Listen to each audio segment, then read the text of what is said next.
The weight of waiting. Asterisk, things will get easier when he's older. Asterisk. James Ding had believed that for 24 years. It would get easier when he went to college. When he graduated. When he found a job. When he got married. But what James got instead was a text message the night before the wedding. Asterisk, Dad, don't bother coming. Luna doesn't want you there. Asterisk. That was when James realized, some children never become easier. 4:17 a.m. The phone buzzed on the nightstand, and James was in the middle of a dream. In the dream, he was still in his 20s, holding a wrinkled, crying baby in a hospital corridor. The hallway stretched on forever under harsh fluorescent lights, and the infant in his arms wailed with a thin, reedy cry, like a kitten. James wanted to soothe him but was afraid of jostling him too roughly, so he just held on, through the entire night. In the dream, dawn was approaching. In reality, his phone was ringing. James opened his eyes to a room still steeped in darkness. The motion sensor light in the building across the alley flickered on and off, casting a swaying yellow glow through the thin curtains. He fumbled for the phone on the nightstand, raised it to his eyes, squinted at the screen, and jolted fully awake. Sender, Kevin. Asterisk, Dad, don't bother coming to the wedding next week. Luna doesn't want to see you, she thinks it'll be awkward. We'll have dinner separately sometime. Asterisk. He read the message 4 times. The first time, he thought he was still dreaming. The second, he forced himself to absorb every word. The third time, he noticed his hands were trembling. And after the fourth, he put the phone down, face against the nightstand, as if that could trap the words underneath. But he'd already read it 4 times. The words were burned in. A car passed outside, headlights sweeping across the ceiling, across the hairline crack that ran from one end of the room to the other. James had been living in this rented studio for nearly a year now, and he knew that crack's every curve by heart. It started at the corner, meandered across the plaster, and forked in the middle like a dry riverbed after a drought. He stared at that crack, but his mind circled one thought, over and over: Kevin doesn't want me there. What was he supposed to wear to the wedding again? Oh, right. The new jacket. He'd bought it just 2 days ago. Dark gray. Mandarin collar. $98. James had never spent more than $40 on an outerwear piece in his life. He'd checked the price tag 3 times before committing. In the fitting room, he'd examined himself from every angle, smoothing the collar, tugging the hem. The salesgirl had chirped, "You look so sharp in this, sir," and he'd muttered, it's fine," while inside, he'd been thinking, when I stand next to my son at his wedding, I can't embarrass him. No need for that now. James swung his legs out of bed, his bare feet landing on the cold floor. He walked to the door and took down the jacket. The price tag was still attached, that stiff little card with $98 printed in neat, impersonal type. He slipped it off carefully, placed it in the nightstand drawer with old receipts and faded invoices, and rehung the jacket. He smoothed its hem, then shuffled to the bathroom to wash his face. The cold water hit his skin and he shivered. The man in the mirror was in his mid-50s now, hooded eyes, graying temples, a stubborn white stubble on his chin. He stared at that reflection for a long moment, searching for the expression he saw in his own eyes. It wasn't anger. It wasn't heartbreak. It was simply tiredness, seeping out from the marrow of his bones. He dried his face and returned to the bed. The phone lay silent on the nightstand. He picked it up again, lit the screen, and read Kevin's message one more time. Then he opened the banking app, keyed in his password, scanned his fingerprint. Balance, $206,134.05. His entire life's savings. He'd sold the house in his hometown for $128,800. given Kevin $40,320 for the bride price. The remaining $88,480, plus whatever he'd saved over the years, came to that number. Kevin had no idea about this money. As far as Kevin knew, his father was scraping by after selling the house, relying on that secondary card just to keep up with the wedding expenses.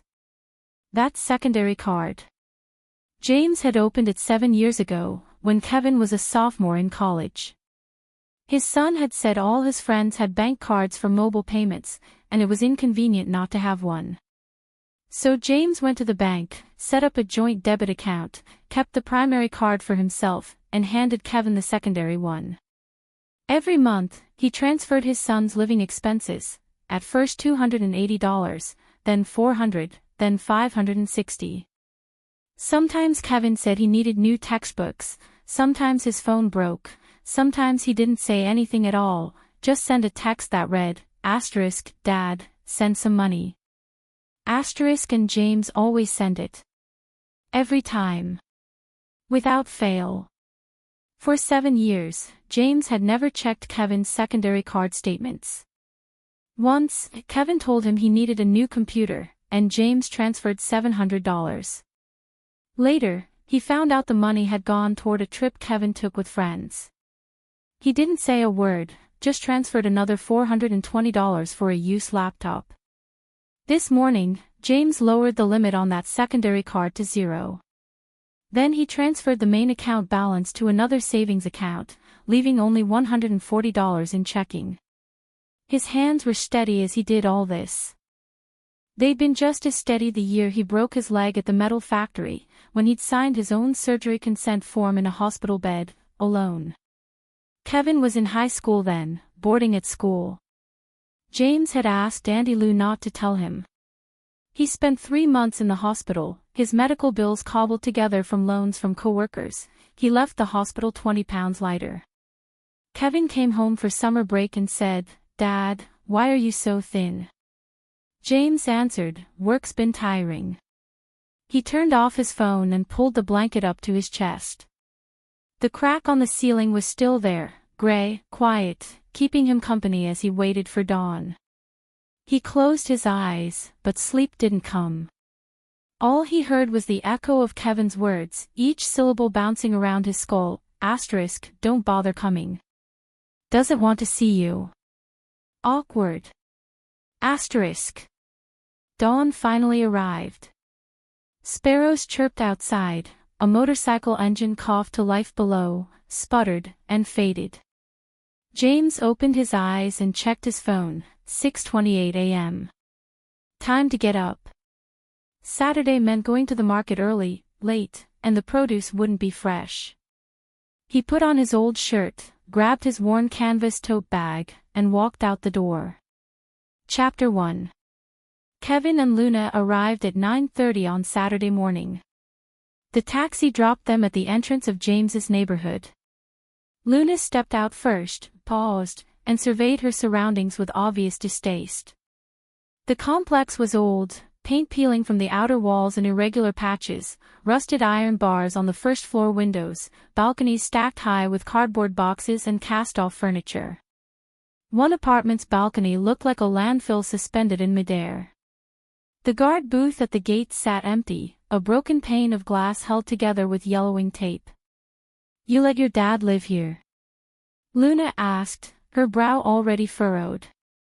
Kevin climbed out, shut the door, and grimaced. "I told you, he sold the house and had to rent. This area is cheap. Cheap is one thing. But this? Your dad paid for your college." Luna stopped herself, maybe noticing Kevin's expression curdling further. "Come on. Let's just go up." Kevin walked ahead, his pace quick and clipped, as if he were fleeing something. He told Luna a dozen times that "my dad's apartment isn't that big," but seeing it through her eyes now made him feel small. He remembered asking his father last month not to wear that old jacket to the wedding. His dad had laughed and said, "Don't worry, I'll buy a new one." Kevin had felt a twinge of guilt then, but it had been drowned out by the chaos of planning. The motion sensor light in the stairwell was broken. Kevin stumbled in the dark up 4 flights, stopping outside apartment 401. He didn't knock immediately. Instead, he turned to look at Luna, who stood behind him, one hand gripping her purse, the other pressed to her chest as if steadying her breath. She'd dressed for a bridal studio appointment, a pale pink dress, full makeup, a muted coral lipstick, heels that clicked loudly on the cement floor. She'd planned to do a final makeup trial today, but instead, Kevin had dragged her here first. "I told you I could handle this on my own," he muttered.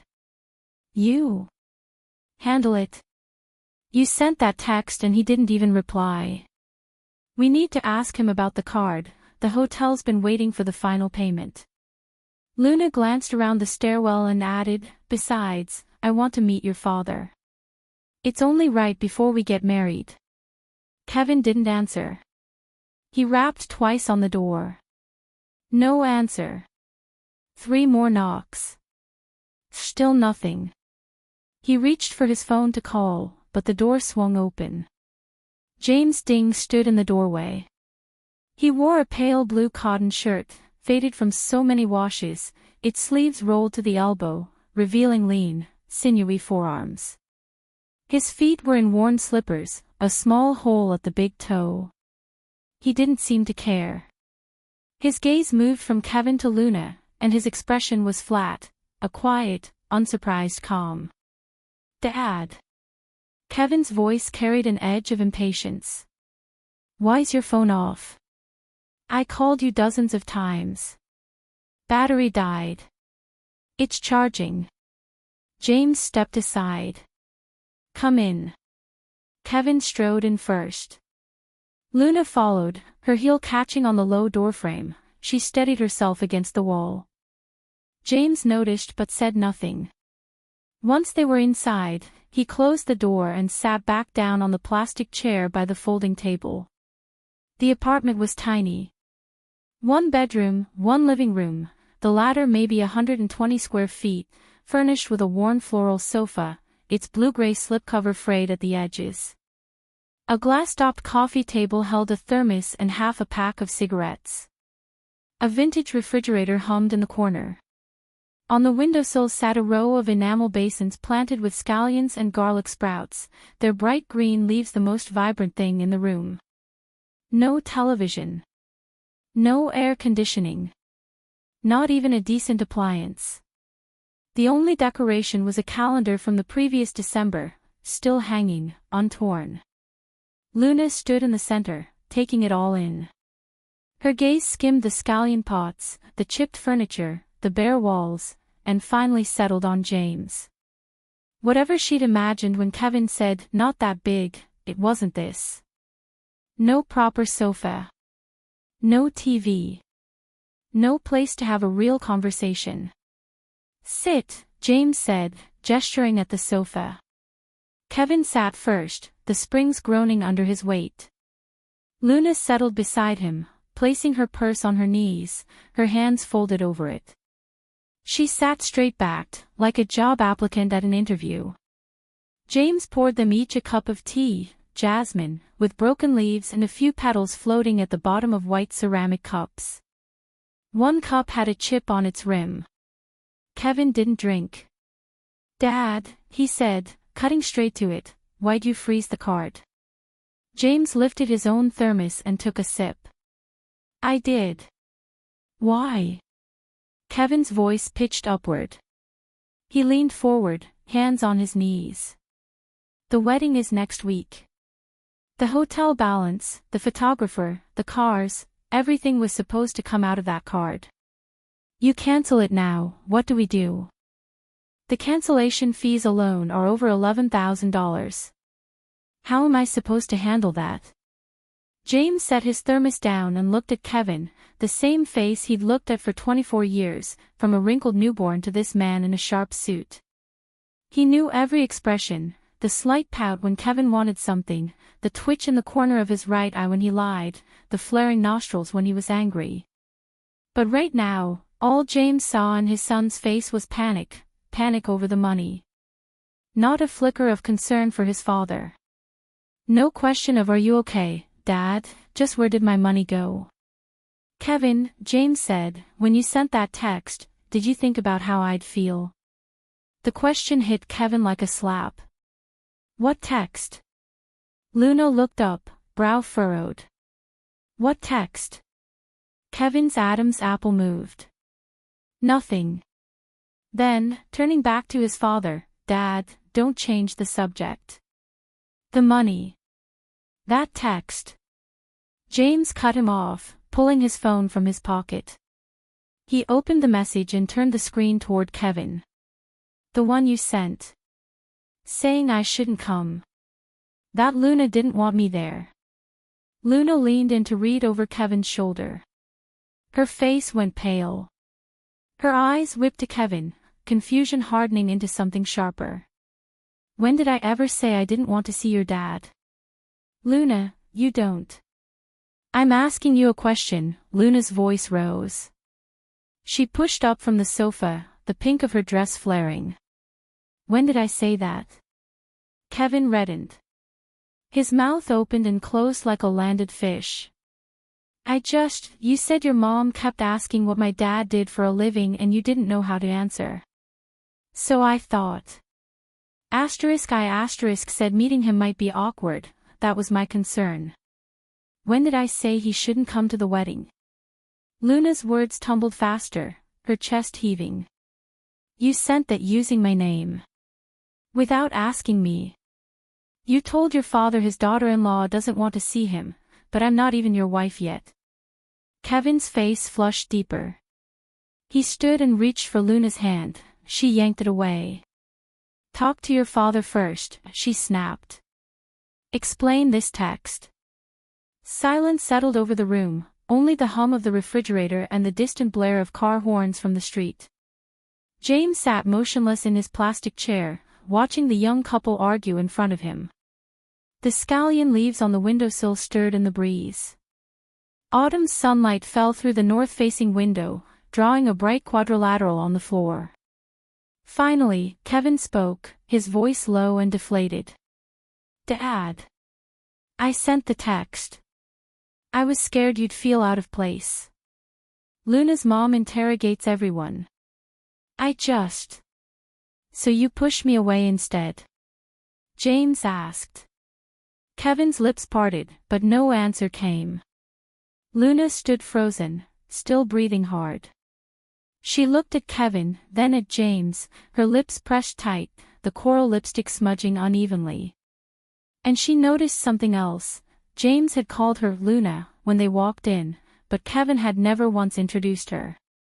He'd stormed in demanding answers about the card, without a single, "Dad, this is Luna." As if bringing his fiancée to meet his father mattered less to him than that piece of plastic. "Uncle James," Luna said, her voice dropping, now rough and lower. "I only just found out about that text. I never asked Kevin to send it. I didn't even know he did." James nodded. "But the hotel?" Luna trailed off, because James's gaze was on her. His eyes were so calm that her words felt weightless, like slips of paper on the coffee table, ready to scatter at the first breath of air. "Luna," James asked quietly, "do your parents know where that money came from?" "What?" "The bride price. $40,000. Do they know I sold my house to pay it?" Luna's fingers dug into her purse, her nails leaving crescents in the leather. "Kevin told me that he'd saved it himself." "And your parents? Did they believe that?" Luna didn't answer, but the color in her cheeks said everything. Kevin cut in. "Luna, why are you even bringing this up? This is my business." He spun to face his father. "Dad, are you going to unlock the card or not? Just tell me straight. If you don't want me to get married, say so." James studied his son. 24 years old, standing before him in a tailored suit, a watch on his wrist James had never seen, hair professionally styled, brows shaped to current fashion. He looked polished, so polished James almost didn't recognize the boy who used to do his homework at a tiny desk in a worn-down t-shirt. "Kevin," James said slowly, "do you know I broke my leg while you were in college?" Kevin blinked, caught off guard. The question was so far from money that it derailed him. "What? When?" "Your sophomore year.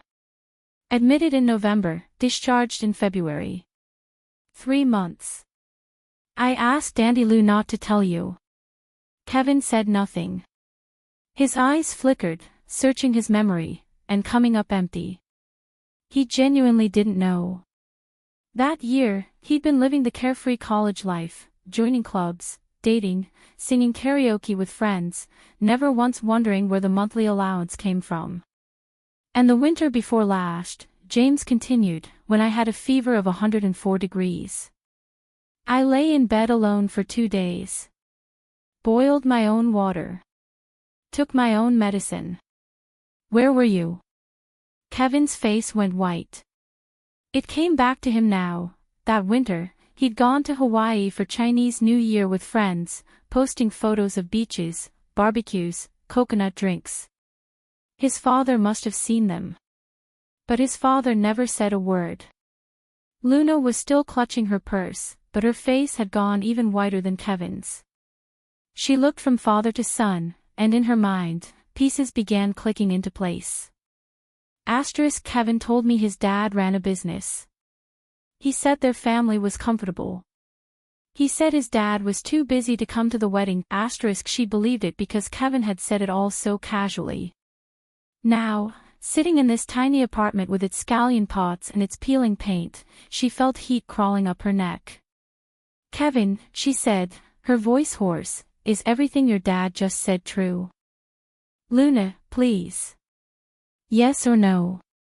Kevin opened his mouth to say no, but his father was looking at him, a gaze so clear and steady that lying was impossible. He turned away, his voice scraping out of him like gravel. "So what if it's true? That's all in the past." Luna took a deep, slow breath. Her nails released the purse leather, the tension seemed to drain from her shoulders. "Kevin. When you told me your family was comfortable, your father was lying home with a 104-degree fever alone. And that $40,000 you showed me in your account, your savings, was actually your dad's house money? I didn't mean to lie." "You didn't mean to lie." Luna's voice finally trembled. "Then what about that text? You didn't mean to send it pretending to be me. You didn't mean to tell your dad I said that. Kevin, is there anything you've actually meant to do?" She turned to James. He was still in his faded shirt, the cuffs frayed, his hands calloused and scarred, a trace of black grease still embedded under his nails from years of manual labor. He looked every bit the working man he was, but he sat with his back straight, his voice even, and his gaze held neither blame nor self-pity. "Just a quiet think this through.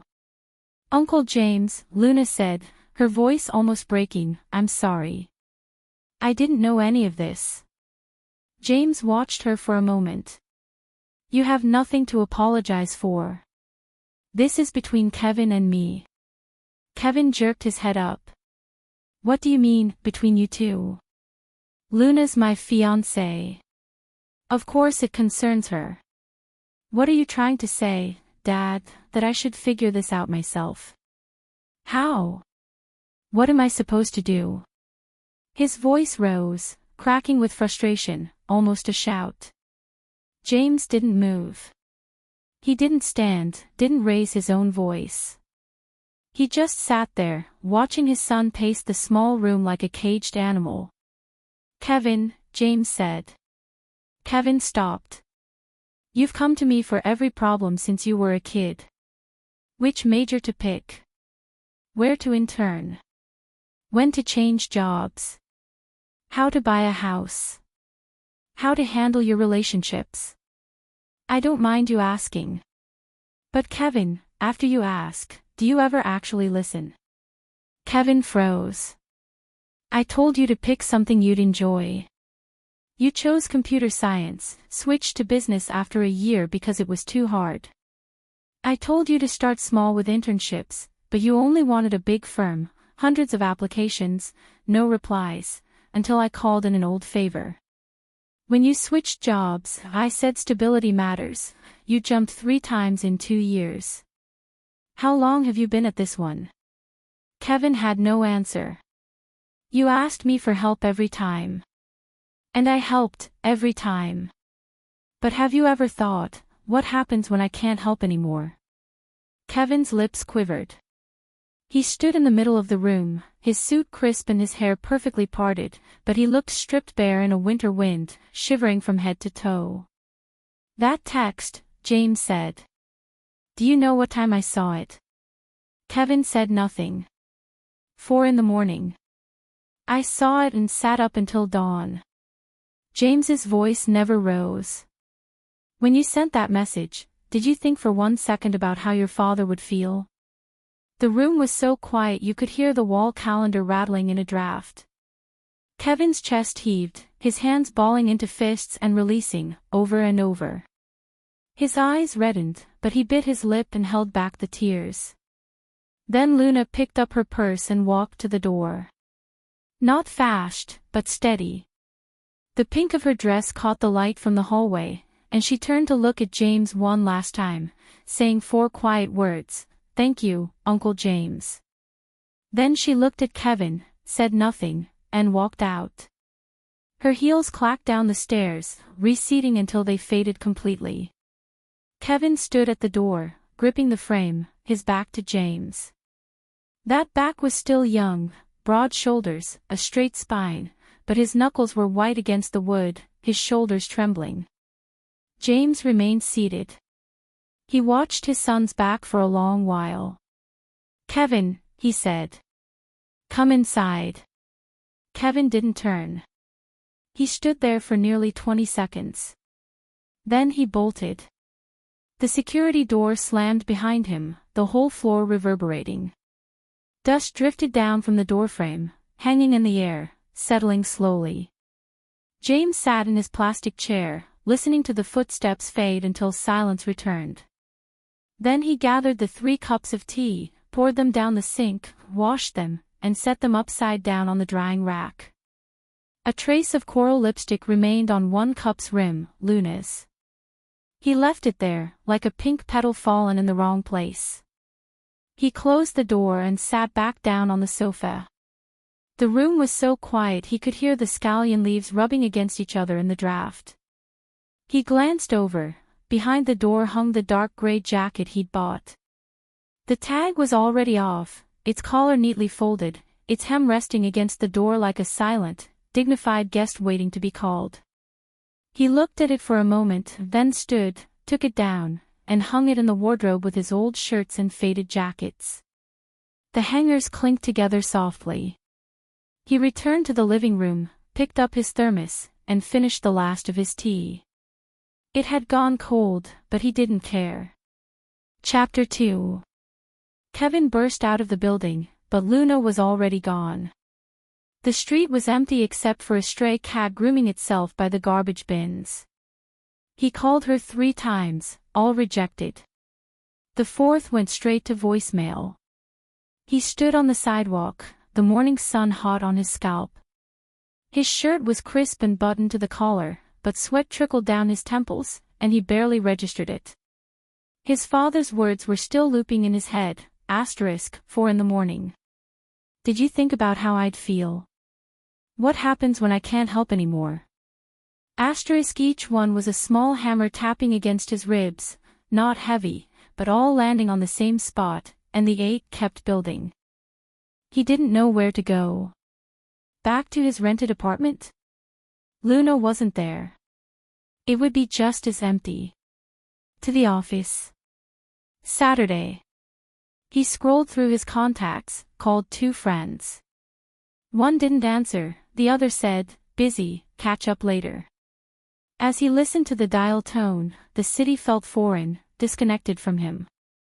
He waited at the gate for 20 minutes, then took a taxi home. The apartment was exactly as he'd left it, unmade bed, take-out containers on the coffee table, windows closed, the air stale. He collapsed on the sofa, phone on his knee, screen still lit, missed calls, 4, He stared at those words until they blurred. Then he dropped his face into his palms, fingers digging into his hair, pulling at the roots until his scalp burned. He remembered last month, when he'd asked his dad for the hotel deposit. His dad had transferred the money without a second thought. The month before that, when James asked how the wedding planning was going, Kevin had mumbled "fine" and hung up. And earlier, so much earlier, his father carrying 2 duffel bags to his college dorm, and Kevin's roommate asking, "Is that your dad?" Kevin had just nodded, and later that night told his roommate, "He's in sales." Nothing interesting. He'd never told his father that. But his father probably knew anyway. Just as he'd known not to tell Kevin about the broken leg. Just as he'd known about that fever while Kevin was in Hawaii. His father knew everything. He just never said a word. Kevin sat on the sofa for over an hour, hollowed out, slumped against the cushions, staring at the ceiling. There was a thin crack across the plaster, just like the one in his father's apartment. He stared at it and remembered something else. His father's apartment. 400 square feet. North-facing. No AC, scallions in pots. His father's old house, 2 bedrooms, south-facing, old but well lived in, where James had celebrated 18 of Kevin's birthdays, was gone. Sold. Its money had gone to Luna's bride price. The remainder, Kevin now realized, hadn't been used to upgrade his father's life.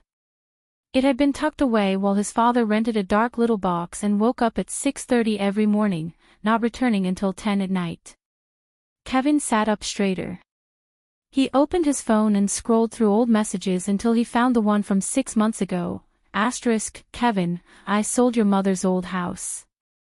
The money will arrive next month. Don't worry about the bride price. His reply, okay, thanks Dad. 6 words. His father sold his home of 20 years, and Kevin answered with 6 words. He slammed his fist into the sofa arm, once, twice, 3 times. The 4th time, he couldn't hold it anymore. He curled over the armrest, face buried in an old throw pillow that still smelled faintly of the lavender soap his mother had used, the same pillow his father had kept through every move. Kevin sobbed without sound, his shoulders shuddering, a dark stain blooming on the pillowcase. He didn't know how long he cried. Eventually, exhaustion took him, and he slept curled up on the sofa. When he woke, it was dark outside. One notification glowed on his phone, not Luna, but his father. 2 words, eat dinner. Kevin gripped the phone and stared at those words. No mention of money. No mention of the text. No mention of Luna. Just eat dinner. His throat closed again, harder this time, as if a stone lodged there that he couldn't swallow or spit out. He typed back, Dad, have you eaten? He watched the screen for 10 minutes. A single reply came, yes. Chapter 3. Luna went home crying. In the back of the taxi, she pressed a tissue to her eyes and ruined most of her morning makeup. The driver glanced at her in the rearview mirror several times, as if wanting to say something, but stayed silent. At her complex, she wiped her face, reapplied lipstick, and tried to look normal before stepping out. Upstairs, her mother was in the kitchen, washing vegetables. She glanced up. Makeup trial done already. Was the studio quiet today? Luna didn't answer. She tossed her purse onto the sofa and said, Mom, I'm not getting married. Then she locked herself in her bedroom. Her mother froze, a vegetable slipping from her fingers. A beat later, she hurried to the door, knocking. Luna. What happened? Did you and Kevin fight? Luna sat on the bed, pulling the blanket up to her chest. She didn't open the door. Fresh tears spilled over, and this time she let herself sob out loud. Her mother's voice pitched higher, more frantic. "Luna, open up. Tell me what happened. Is Kevin mistreating you?" Her father came out of his study, asked a few questions, then fell silent. "Let her cry first," he said quietly. "We'll talk after." Luna cried for nearly 40 minutes, until her eyes were swollen and her sobs turned to hiccups.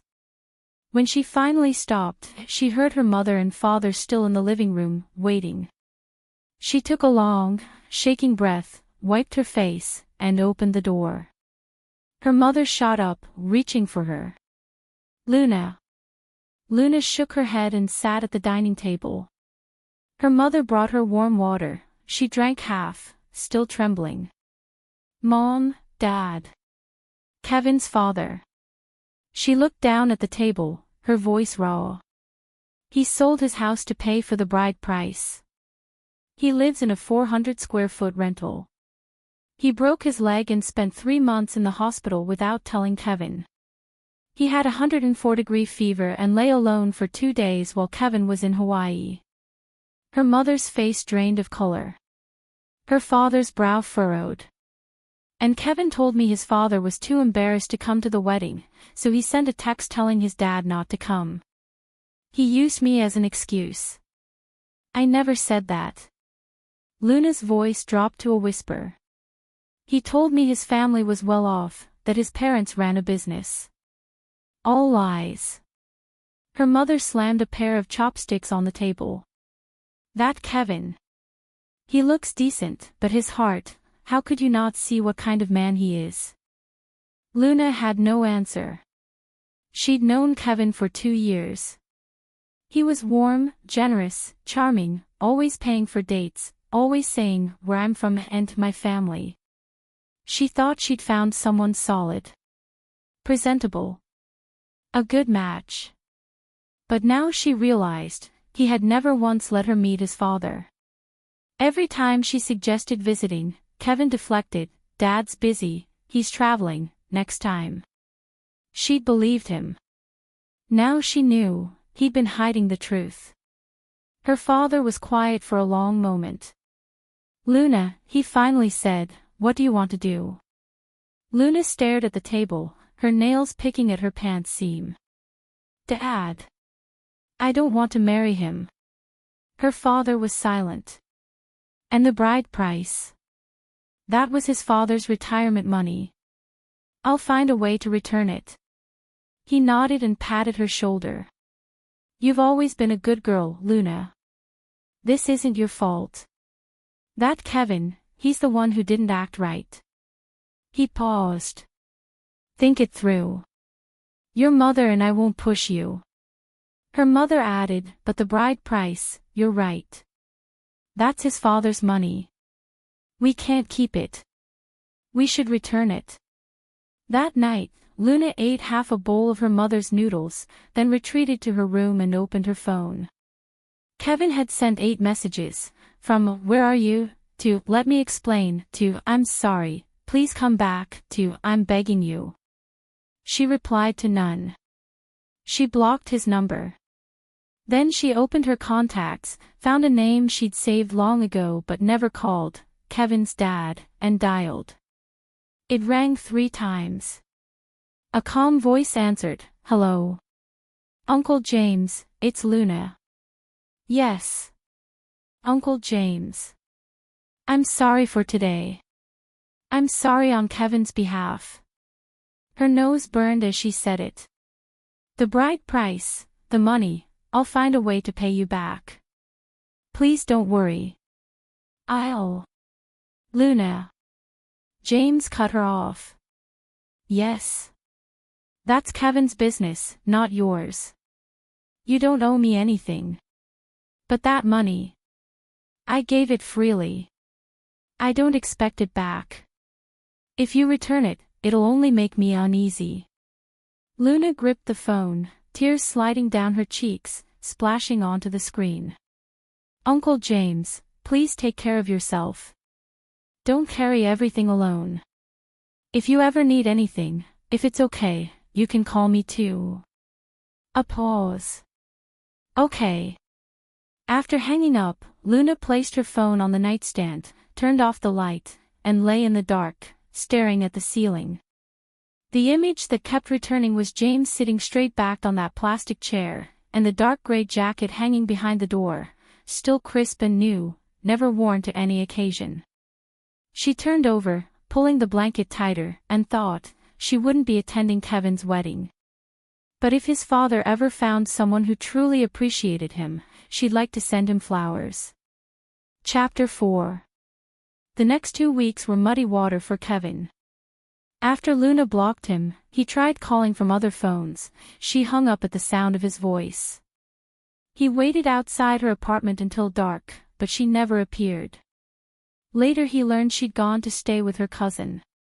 He sent countless messages, from righteous to desperate to tearful, until his outbox overflowed with words that would never be read. At home, he replayed everything, trying to pinpoint his mistakes.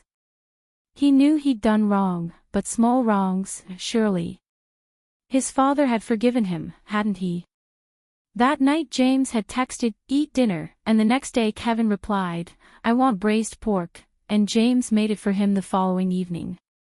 Kevin went over and ate ravenously, wolfing down the food while his father sat across him in silence, sliding extra pieces of meat onto his plate. When he finished, he wiped his mouth and left. At the time, he'd assumed the matter was closed, that his father would reactivate the card after the initial anger subsided. But the card stayed frozen. Every time Kevin tried to pay for takeout or buy something, it was declined. And worse, at work, his small company cut non-core positions. Kevin's role was on the list. The email was brief: "Due to operational adjustments, your position has been eliminated." He read it, closed it, and felt neither anger nor surprise. He'd been distracted since the wedding cancellation, missing deadlines, his supervisor calling him in twice. This was the result. He spent the rest of the day at his desk, packing personal items into a cardboard box, a mug, a potted ivy, pens, a few notebooks. As he walked out, coworkers said, "Keep in touch, take care." He nodded and smiled. By the time he stepped outside, their faces were already fading. He took the box home and sat on the sofa. One unread text from his father, "Coming for dinner tonight. Made braised ribs." Kevin stared at those words. Then he called. When James answered, Kevin blurted, "Dad, I lost my job." A pause. "Oh. Then come eat. The ribs are done." "Yeah." He hung up, sat for a while, then washed his face, changed into a clean t-shirt, and took the bus to his father's place. It was twilight when he arrived. He climbed the stairs and knocked. His father opened the door, the apartment filled with the rich, savory aroma of braised ribs, warm and inviting, worlds away from the cold autumn wind outside. Kevin changed into slippers and saw his father in the kitchen, still stirring 2 more dishes. "Wash up," James said without turning. Kevin did, then sat at the folding table. 3 plates, ribs, stir-fried greens, tomato egg soup. Steaming rice bowls. James removed his apron, sat across, and handed Kevin chopsticks. "Eat."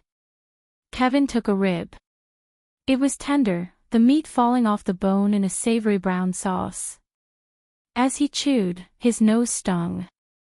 He kept his head down, eating in silence, tears falling into his rice bowl, mixing salt with the grain. His father didn't ask what was wrong. He ate quietly, occasionally ladling more soup into Kevin's bowl. For an hour, they ate without conversation. But when Kevin finished, the knot in his chest loosened, just a fraction. Afterward, Kevin insisted on washing dishes. James leaned against the kitchen door, watching, his hands in his pockets. The faucet ran, foam covering Kevin's hands. As he scrubbed, he asked, "Dad, what do you do on Saturdays?" "Volunteer at a children's home." Kevin's hands stilled. "A children's home?" "Yeah.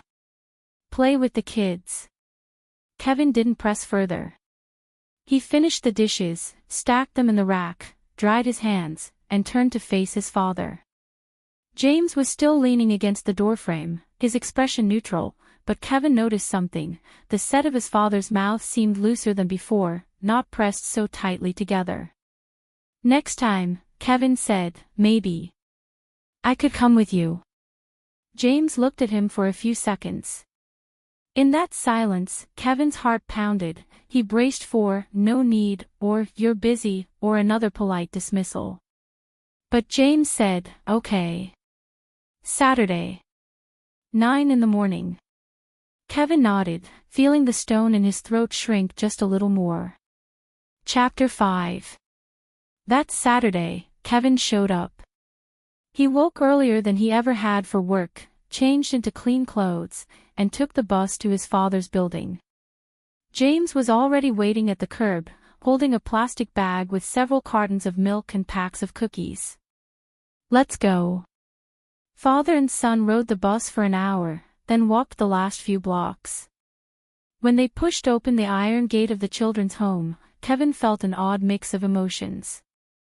The yard was clean, the slide and swings old but well-maintained, a few children crouched by a flower bed, and 2 women in aprons were shelling peas on the porch. "Mr. Ding," one woman called, smiling. Then she spotted Kevin. "Oh. Who's this?" "My son," James said. The words hit Kevin like a punch to the chest. How long had it been since his father introduced him that way? Before he could dwell, a small boy in a blue sweatshirt burst from the hallway, running so fast the hem of his shirt ballooned behind him. He skidded to a stop in front of James, looked up, and shouted, "Grandpa." Then he noticed Kevin and stopped, retreating half a step behind James's leg, peeking out warily. "This is Rocky," James said, then crouched to pat the boy's shoulder. "Rocky, this is my son. Call him Uncle." Rocky edged out from behind James's leg, studied Kevin with bright, dark eyes, and muttered, "Uncle." Kevin crouched down to Rocky's level. Looking at that thin, small face, those shining eyes, Kevin felt an ache he couldn't name. This boy's gaze at James was nothing like Kevin's own. It was full of trust, attachment, a complete faith in the man before him. To Rocky, James was Grandpa, the one who visited every week with treats and pushed him on the swings. Kevin handed over the bag of candy he'd brought. "For you." Rocky peeked at the bag, then at James, who nodded. Only then did the boy reach out with both hands, take the candy, hug it to his chest, and give Kevin a shy, gap-toothed smile. "Thank you, Uncle." That morning, Kevin spent 2 hours in the yard with his father and Rocky. He watched James teach Rocky to write, using a twig to trace characters in the sand. Rocky knelt beside him, mimicking the strokes. James drew the letter R. Rocky mirrored it, wobbly and crooked. James said, "Yours is better than mine," and Rocky beamed. Kevin sat on a bench, watching the sunlight filter through the leaves. He remembered when he was that age, and his father taught him to write his name on newspaper margins with a ballpoint pen. "Perfect," James had said, and Kevin had believed it, happy all day. He wondered if his father still remembered those moments. But Kevin realized, he did. Every detail. He just hadn't let himself think about them in years. Rocky eventually tired and leaned against James's leg, dozing off. James lifted him, cradling him gently, patting his back. Rocky slept with his head on James's shoulder, a small line of drool at his lip. Kevin watched the scene, then said, "Dad, are you thinking of adopting him?" James looked up, surprise flickering across his face, mixed with hesitation and a hint of guarded hope. He didn't say yes or no. "The paperwork is complicated." If you decide to, Kevin said, I'll help you run the errands. He surprised himself. He'd never offered to help before. He'd always asked, Dad, I need this, Dad, I need that, but now the words just came out. James was quiet for a long moment, patting Rocky's sleeping back. Finally, he murmured, we'll see. Chapter 6. We'll see became, we're actually doing it. The next week, Kevin accompanied James to the home again. Director Zhou called James into her office. He emerged with a stack of forms. Rocky was still squatting by the flower bed, chasing a snail, his blue sweatshirt as oversized as ever. Dad, you filed them? Kevin asked. James tucked the forms into his bag and nodded. Director Zhou says we need to visit several government offices. Lots of stamps. I'll run them for you. This time, James didn't say, we'll see. He looked at Kevin, then handed him the forms. Look them over. Let me know what materials were missing. Kevin took the stack: adoption application, family financial statement, medical certificate, police clearance.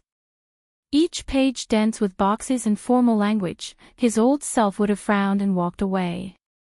Instead, he read every line, then sat his father on the bench and listed all the required documents in his phone's notes.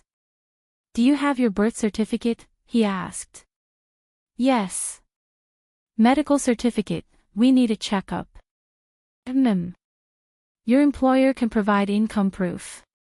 James considered. Probably. I'll go with you on Monday, Kevin said. I've got time anyway. He heard his own words and was startled. I've got time anyway. For once, they contained no self-pity, no resentment. He was unemployed, broke, weddingless, girlfriendless. But sitting on the bench with sunlight warming his skin, his father beside him, the snail still creeping across the flower bed, Rocky chirping, Grandpa, look, the snail is carrying its house.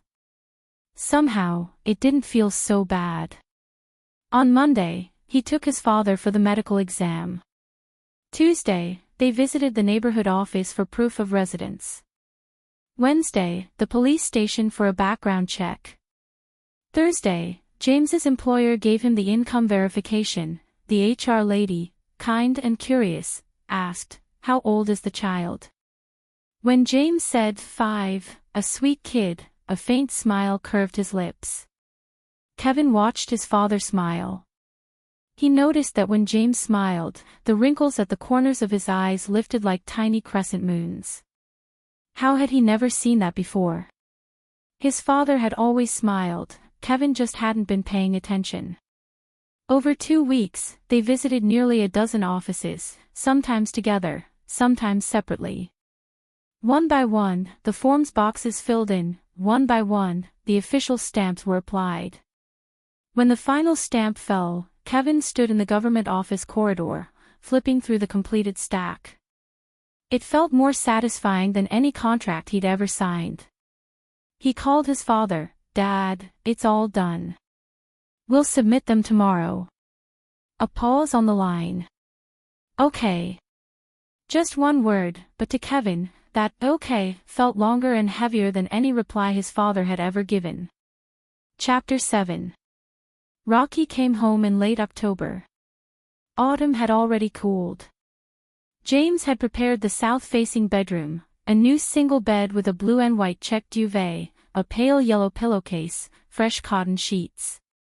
On the walls, he'd stuck cartoon stickers, bears, bunnies, and stars, from a cheap store. On the windowsill sat a new ivy in a bright green pot. Rocky stood in the bedroom doorway, clutching his worn backpack, peering inside. He turned to James. Grandpa, is this room for me? For you. Really? Really? Rocky placed his bag on the bed, kicked off his shoes, climbed up, and rolled across the duvet, crumpling it into a mess. He lay there, cheek on the pillow, looking at James with shining eyes. Grandpa, what should I call you now? James sat on the edge of the bed and smoothed Rocky's hair. "What do you want to call me?" Rocky thought hard, then answered with absolute sincerity, "Can I call you Dad?" James's hand stilled. He looked at that small, upturned face, thin cheeks, a missing tooth, but those eyes blazing with hope. His voice caught. "Yes." Rocky scrambled up, threw his skinny arms around James's neck, and clung tight. His small face pressed into James's shoulder. "Dad," he said, muffled. James held him, patting his back. As he did, the heat crept into his own eyes. He tilted his face toward the window. The sky outside was a startling blue, clouds drifting like fat sheep in a pasture. He swallowed the tears down and kissed the top of Rocky's head, that soft, fine hair still smelling of institutional soap. "Come on," James said, patting Rocky's back. "Let's get beef noodles." Rocky looked up, his gap-toothed smile beaming. He jumped off the bed, found his shoes, and reached up. James took that small hand, wrapping his palm around it, and walked out of the bedroom, through the living room, and out the front door. The stairwell light flicked on, casting them in warm yellow. Rocky hopped down each step, his feet landing solidly, joyfully. At the street, a sweet osmanthus tree bloomed in the yard, its fragrance filling the air. Rocky stopped and inhaled deeply. "So nice." "In spring," James said, "we'll plant one of our own." "Where?" "Right here. We'll dig a hole in this patch." "Okay." Rocky swung their joined hands. "A little one. And it'll grow big and make lots of flowers." "Yes." They walked to the noodle shop, their shadows lengthening in the sunset, the larger and smaller ones overlapping. The wind at their backs carried the scent of osmanthus and dry autumn air. Inside, James ordered 2 bowls of beef noodles, Rocky's with an extra soft-boiled egg. Rocky wrestled with his chopsticks, finally managing to slurp a single strand, soup splattering his nose.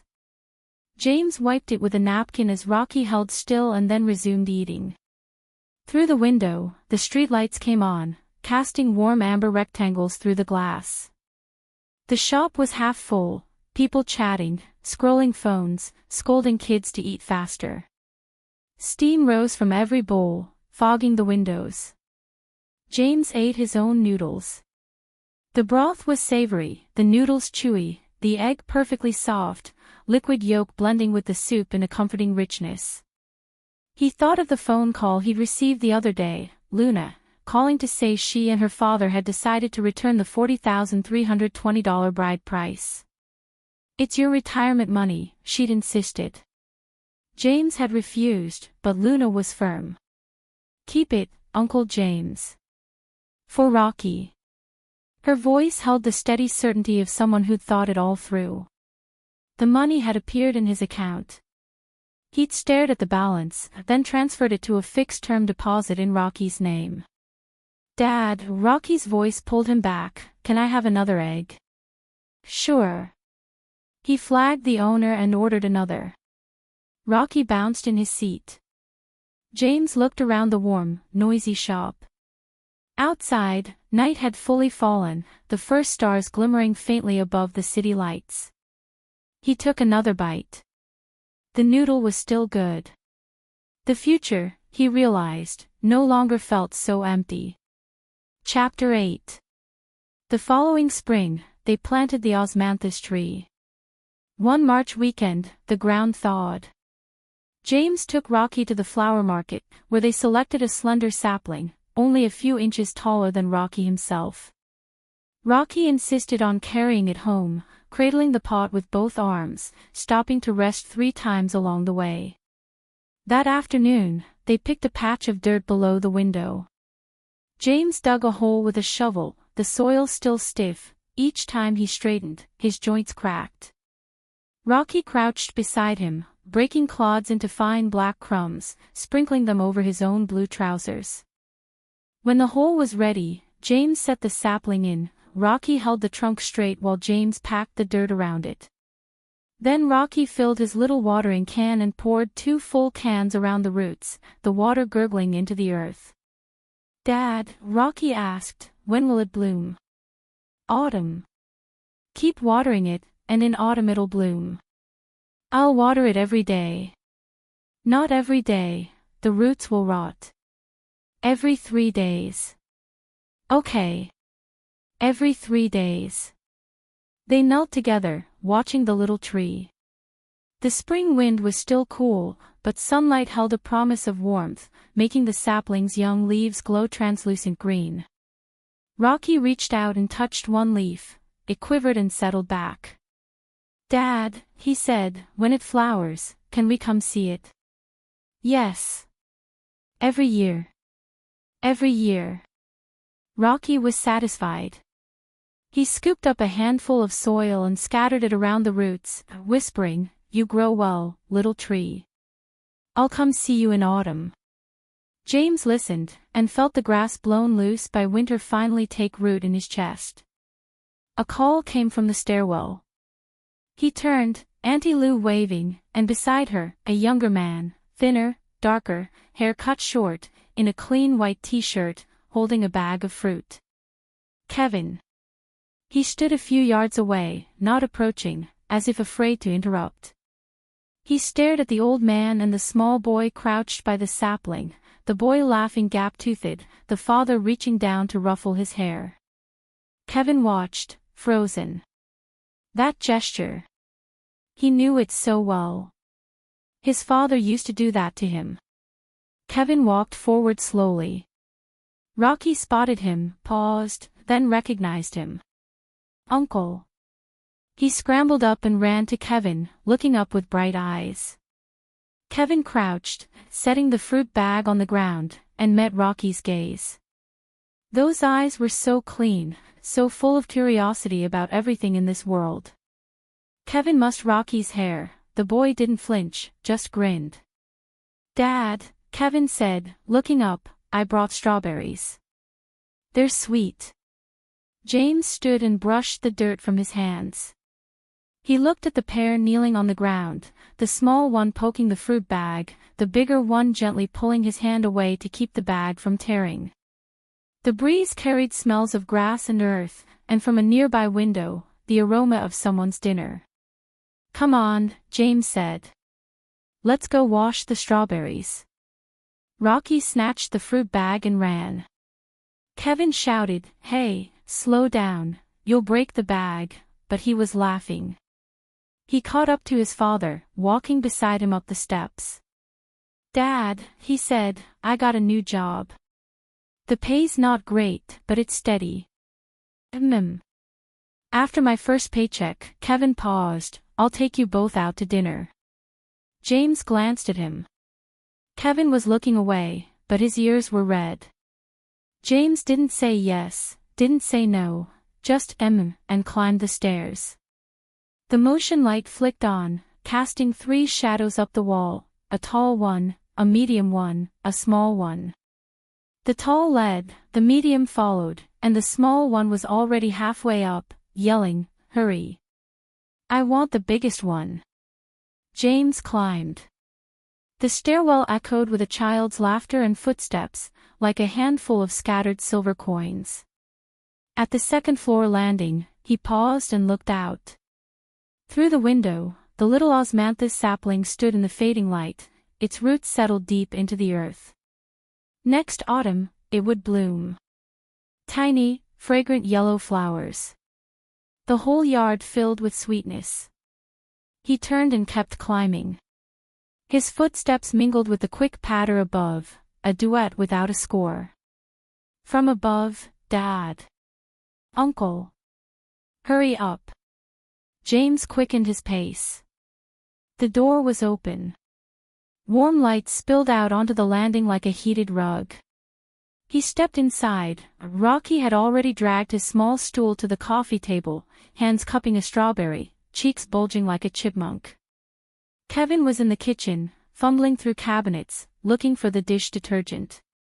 James stood in the entry, watching Kevin's frantic search, watching Rocky's juice-dripping grin, watching the ivy swaying on the windowsill.